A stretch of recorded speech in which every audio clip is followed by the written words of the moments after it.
Good evening and welcome to Poland Daily. I'm Nicholas Richardson and this is the news. Day 369 of the Russian invasion of Ukraine. The authorities in Kiev have announced that Ukrainian forces will be ready for a counter-offensive in early spring. Meanwhile, Russians in occupied territories have formed the first branches of a paramilitary organisation aimed at children and young people. Such shocking practices are a daily occurrence to deal with shortages in the Russian army's manpower.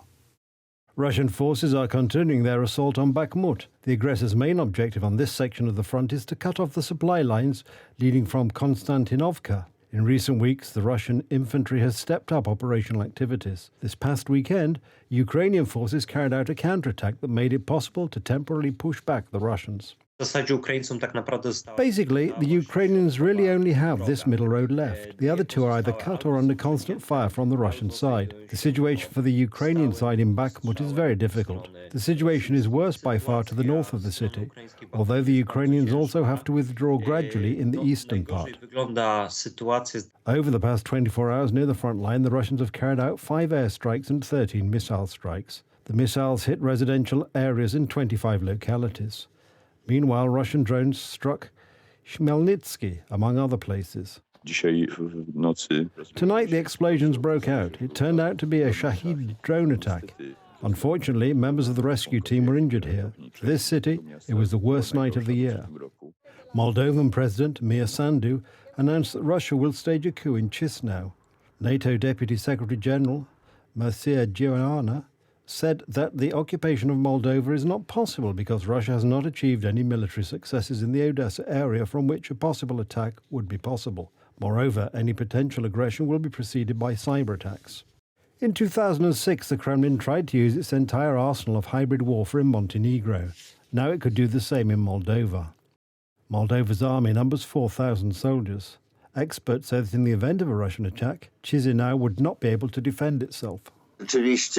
Indeed, a fragment of Moldovan lands in Transnistria have been occupied by the Russian army illegally for several decades. There are about 200 Russian soldiers there. This is a country that has been torn apart by conflicts for many years, and simply a weak country with a weak economy cannot maintain a strong army. The 52nd session of the United Nations Human Rights Council began today.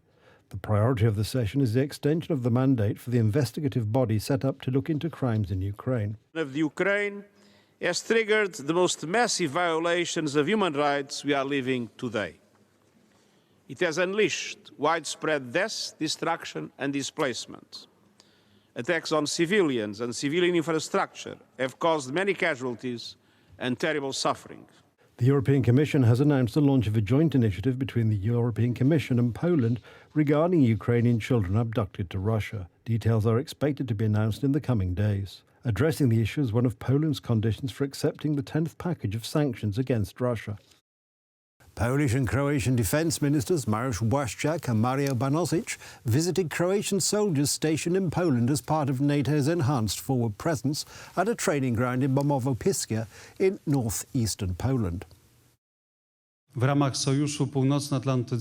part of the North Atlantic Alliance, we show our solidarity, our unity. We are grateful that Croatian soldiers are on Polish soil, that here, together with Polish soldiers, with soldiers from the United States, the United Kingdom and Romania train every day, that they are just building the interoperability of the North Atlantic Alliance forces in this way. This is an artillery unit precisely, and as we all know very well, the war in Ukraine shows how important artillery is on today's battlefield. Our task here of the NATO allied forces is defense and deterrence, so it is to show that it does not pay to attack the countries of the North Atlantic Alliance.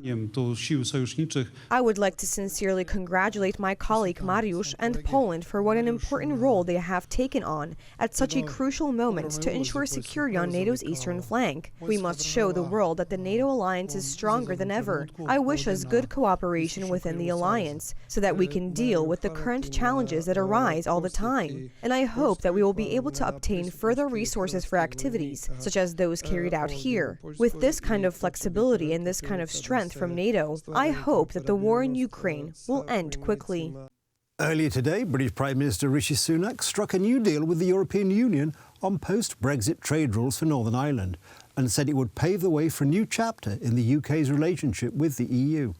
Standing alongside European Commission President Ursula von der Leyen at a news conference in Windsor, Sunak said the two sides had agreed to remove any sense of a border between Great Britain and Northern Ireland, something that had angered politicians on both sides. I welcomed President von der Leyen to Windsor to continue our discussions about the Northern Ireland Protocol. I'm pleased to report that we have now made a decisive breakthrough. Together, we have changed the original protocol and are today announcing the new Windsor framework.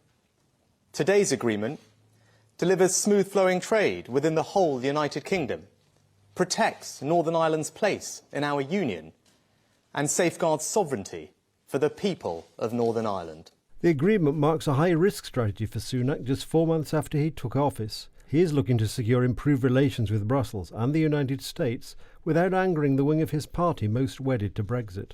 Today's agreement delivers the smooth flow of trade within the United Kingdom. Goods destined for Northern Ireland will travel through a new green lane, with a separate red lane for goods at risk of moving onto the EU. In the green lane, burdensome customs bureaucracy will be scrapped. It means food retailers like supermarkets, restaurants and wholesalers will no longer need hundreds of certificates for every lorry. And we will end the situation where food made to UK rules could not be sent to and sold in Northern Ireland. The success of the deal is likely to hinge on whether it convinces the Democratic Unionist Party to end its boycott of Northern Ireland's power-sharing arrangements. These were central to the 1998 peace agreement, which mostly ended 3 decades of sectarian and political violence in Northern Ireland. The new Windsor framework respects and protects our respective markets and our respective legitimate interests. And most importantly, it protects the very hard-earned peace gains of the Belfast Good Friday Agreement for the people of Northern Ireland and across the island of Ireland. The new Windsor framework is here to benefit people in Northern Ireland and support all communities celebrating peace on the island of Ireland. And this is why I believe we can now open a new chapter in our partnership. The issue has been one of the most contentious regarding the United Kingdom's departure from the European Union in 2020. A return to a hard border between the province and Ireland, an EU member state, could have jeopardised the peace deal known as the Good Friday Agreement. Thousands of visitors attended the Mobile World Congress 2023 to try out the latest tech innovations, including foldable phones, flight simulators and a cyber dog. Does the event fit my expectations? Absolutely. I mean, I've been coming every year because this is where you start to see everything first. AI and 5G related use cases, because a lot of the I work for an operator. A lot of the operators talk about 5G and now even 6G. But nobody talks about detailed use cases. What are we going to use it for? So there are a lot of use cases on display, so good learning.